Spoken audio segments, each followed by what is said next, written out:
Hey guys, you looking for Scotch for under $30 for a cocktail? Today we got the Grand Old Parr 12 year.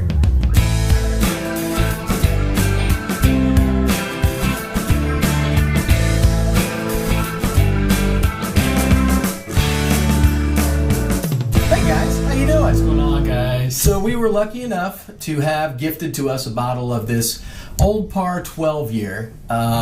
We had never seen it. I don't know that I'd ever actually seen it on a shelf, right? I've never seen it on a shelf. But Tom R did. Tom R, this is, I believe he described it as his like guilty pleasure. It's like his cheap go-to bottle, kind of like our monkey shoulder, right? Yeah. So we did a little bit of research. You're looking at about $25 to $35 a bottle. Interesting bottle, too. It is a 12-year-old blended Scotch whiskey imported by Diageo.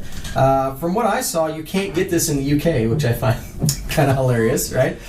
So we're gonna walk through this in our normal under $30 cocktail fashion. We're gonna give the neat a little taste here and kind of talk through that, and then we're gonna do a Scotch and soda because that's a fairly popular old school cocktail, right? And then I'm gonna show you something really cool we can make with this bottle. I will say, and don't even hit me on the E150, but it's got a nice caramely color, right? Pretty malty, actually. It is. It's actually got a little something on the nose. It's 43% ABV, so I like that it's at it's 40. It's 40. Yeah. So But to your point, it smells more. it smells more than a normal blended Scotch. I'm gonna guess that Tom likes this because it's named after a guy named Tom. It's got a really spicy finish there, like a. What is that? I'll tell you what, it's a more full-bodied blended Scotch than I would normally think of. If you're thinking like Famous Grouse or something like that, it's not that at all. I don't know what that is. It's an interesting spicy finish. Fairly quick, malty on the palate. For a 12-year-old, what was the price, you think? It's $25 to $35, okay, depending on where you're looking. I can see why she's guilty of pleasure. I mean, it's nothing bad about that at all. No. It's tasty. Honestly, I don't get a lot of grain flavor in it. No. Right? No. I mean, it's it's not like robust. It's not super rich and deep, but there's something it's there. a malty finish. It's nice. It's not bad. I mean, it's got a little spice. Right? Yeah, I like the spicy notes to it. It's good. I bet it'd be good in a cocktail. We're about to find out. So, anytime we're mixing up a cocktail, liquor always goes in first. I'm going to pour them like you're going to get them at a bar.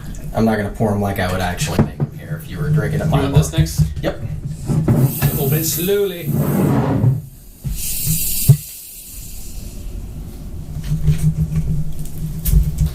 So what do we got here, buddy? Some club soda? Yep. So just a little Scotch and soda. Water it down. A lot of people drink it this way. And you know what? Nothing wrong with that. If this is the way you like to drink your Scotch, more power to you. I'm kind of excited about this one. It was a little more full-bodied Scotch, so I think, obviously the soda water is going to knock it down quite a bit. Sure. But I think you're still going to get some of that Scotch flavor coming through, even with this. Cheers. Cheers, bud.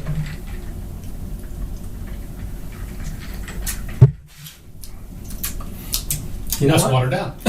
But you know what? It's good. It's I do still get some of the flavor coming through. It's very light. And honestly, I'll tell you right now, I'm not a big Scotch and soda guy. It's just not my cup of tea. However, this is a nice, light, refreshing drink. I think I'd probably garnish with a lemon or something. Give a little bit of fruit. Yeah, to bring some of that stuff out. Yeah. And honestly, this is a nice summer drink. Yeah, you know what I absolutely. mean? After you get done mowing the yard or something, I think that this would be something that I Totally would walk hit, around right? the neighborhood, have a glass in this, a nice hot summer day, which I wish it was right now, but, this is appealing. Not bad at all.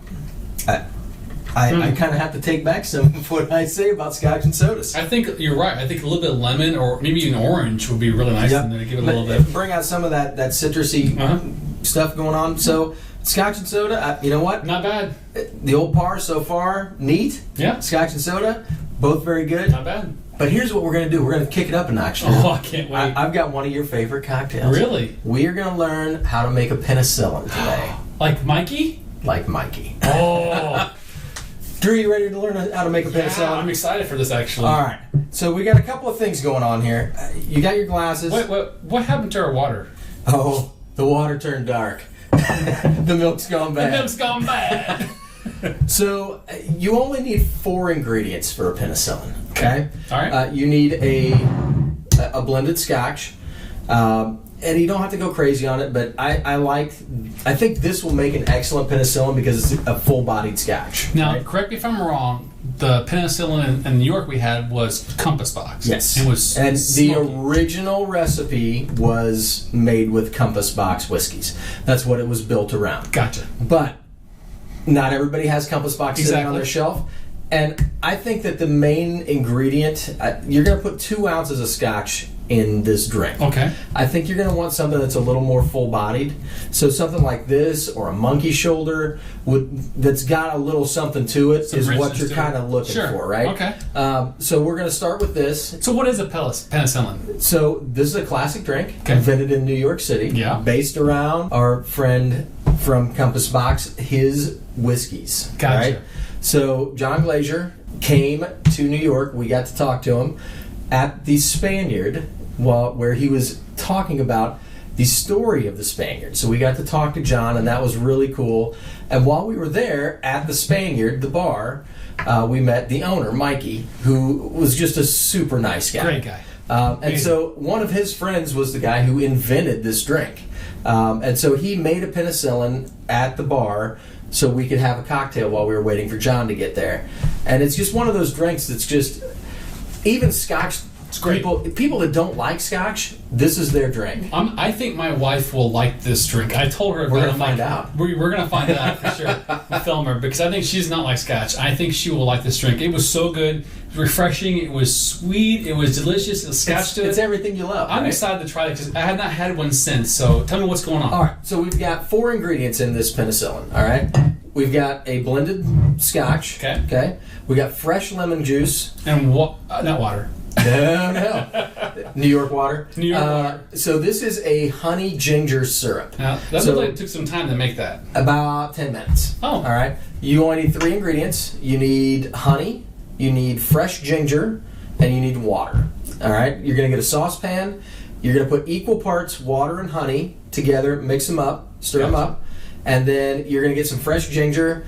Not a whole bunch. You don't need a whole bunch. Peel the ginger, slice it really thin, drop it in the pan. You want to bring it to a boil, turn it down to a simmer, let it simmer for about 5 minutes, and then refrigerate it. You want to cool it off. Okay. Gotcha. Leave the ginger in there. Once it's cooled off and it's had a chance to kind of incorporate all those flavors, strain the ginger out, and you have this. Wow. Okay.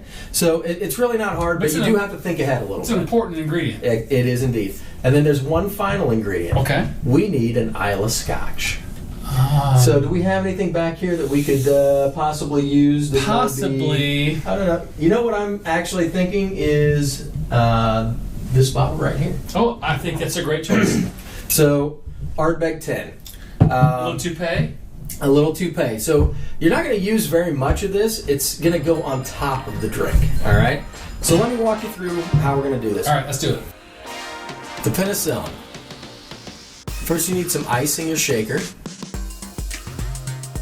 Follow that up with 2 ounces of blended Scotch whiskey. Make sure you pour accurately. Next, you're going to need some fresh lemon juice. About 1/4 of a lemon will do it for 1 drink. Then 3/4 of an ounce of the ginger honey syrup. Shake to mix that up.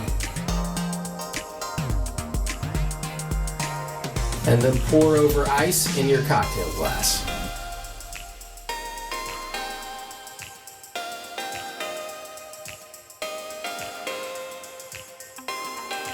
Finally, you're going to top that with any Islay single malt whiskey or anything that's smoky. And that finishes up your cocktail, the penicillin. So, Oh, you pour much better than Andrew. I've had a little practice, man. All right. Wow. So there's our drink, but we're not done yet. Oh no. So now is the time we get this Ardbeg out. And the goal is to just splash just a little bit, like a quarter of an ounce on top. It's just a float, so you don't need very much. Ideally, if you have it, candied ginger is awesome with this. Okay. Yeah, that's right. Yeah, on top, right? Yep. We don't have that tonight, but it's not going to make any difference for this. Smell that, dude. Oh my gosh. It smells good to me. So, a penicillin. Penicillin, let's give this a try, bro. Scotch for Dummies style. Heck yeah.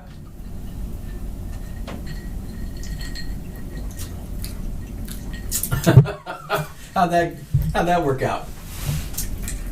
Well, you can taste, obviously, lemon. The Scotch is coming through.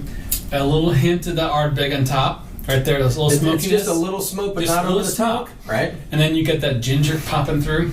That's really good. That's really refreshing. Yeah. I can tell, you know what would be nice though? That candied ginger on top. A little sweet punch right there would be nice in the end. Yeah. This is very, very good. Yep. Easy to drink. You know what's funny? You could sugar rim this. Yeah. Right? Totally. So, to me, I get all of these flavors, but the cool part about this cocktail and the thing that I think makes it unique is that those flavors were there to begin with, right? That's right. And so you're just adding in a little bit, and the Ardbeg, that smoky Scotch, and you can use any smoky Scotch, but it gives it that just little punch, and you just want a little bit. You want a hint of that smoke, and it makes it awesome, right? Well, this is really, really good, guys. Very refreshing. I encourage you guys to give it a shot. If you've actually had it before, let us know. It'd be kind of interesting to hear about this one. This is a unique glass. That's really, really good. So we had the Old Parr tonight. Cocktails under $30. I believe we have accomplished our mission, sir. Nice job. Cheers. Cheers. Cheers, guys.